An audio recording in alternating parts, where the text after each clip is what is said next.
നമസ്കാരം. Raf talk ഫുട്ബോളിലേക്ക് അവർക്കും സ്വാഗതം. ഇത് തിയേറ്റർ ക്ലബ്ബല്ല. അവന് കാര്യങ്ങൾ പഠിക്കേണ്ടതുണ്ട്. എൻട്രിക്കിനെ കുറിച്ചാണ് ഇങ്ങനെ ആഞ്ചലോട്ടി പറയുന്നത്. ഇന്നലെ എൻട്രിക്ക് സ്റ്റാർട്ട് ചെയ്തിട്ടുണ്ടായിരുന്നു. ഗെറ്റാഫയ്ക്കെതിരെയുള്ള മത്സരം ഏകപക്ഷീയമായ ഒരു ഗോളിനാണ് റയൽ മാഡ്രിഡ് വിജയിച്ചത്. ഗൂളറുടെ ഗോളാണ് അവരെ വിജയത്തിലേക്ക് കൊണ്ടുപോയത്. എന്നാൽ മത്സരത്തിൽ അവസരം തുലച്ച് കളഞ്ഞിരുന്നു എൻട്രിക്ക്. വിനിയുമൊക്കെ ഒത്തുള്ള ഒരു നീക്കമായിരുന്നു അത്.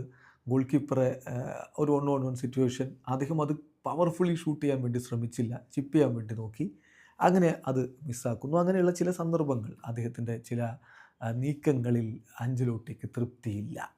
കളിക്ക് ശേഷം ആഞ്ചലോട്ടി തൻ്റെ എതിർപ്പ് പ്രകടമാക്കി. അദ്ദേഹം അത് മറച്ചു വെക്കുന്ന സ്വഭാവം അല്ലെങ്കിലും ഇല്ലല്ലോ. അദ്ദേഹം അത് ശക്തമായിട്ട് തന്നെ പ്രതികരിച്ചു.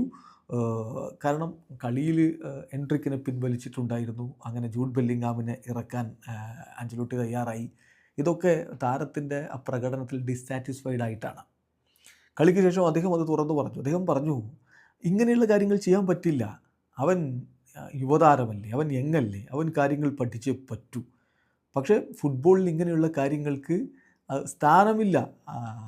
അവൻ അത്തരം സന്ദർഭങ്ങളിൽ വളരെ പവർഫുള്ളി ഷൂട്ട് ചെയ്യുകയാണ് വേണ്ടത്. ഇത് തിയേറ്റർ ക്ലബ്ബല്ല എന്ന് തന്നെ വളരെ കൃത്യമായിട്ട് കാർലോ ആഞ്ചലോട്ടി തൻ്റെ നയം വ്യക്തമാക്കുകയാണ്. Endrick has to learn. He has to shoot as hard as possible and not do any tricks. ട്രിക്കുകൾ കാണിക്കുകയല്ല അവിടെ വേണ്ടത്, മറിച്ച് പവർഫുൾ ഷൂട്ട് ചെയ്യുകയാണ് വേണ്ടത്. അവനൊരു നമ്പർ 9 സ്ട്രൈക്കറാണ്. ഒരു നമ്പർ 9 രൂപത്തിൽ അവന് ഏറ്റവും മികച്ച നമ്പർ 9 ആയിട്ട് അവനക്ക് മാറാൻ പറ്റും എന്നൊക്കെ നേരത്തെ പറഞ്ഞയാളാണ് ആഞ്ചലോട്ടി. അപ്പോൾ അതുകൊണ്ട് തന്നെ ഈ വാക്കുകൾ വളരെ പ്രധാനപ്പെട്ടതാണ്.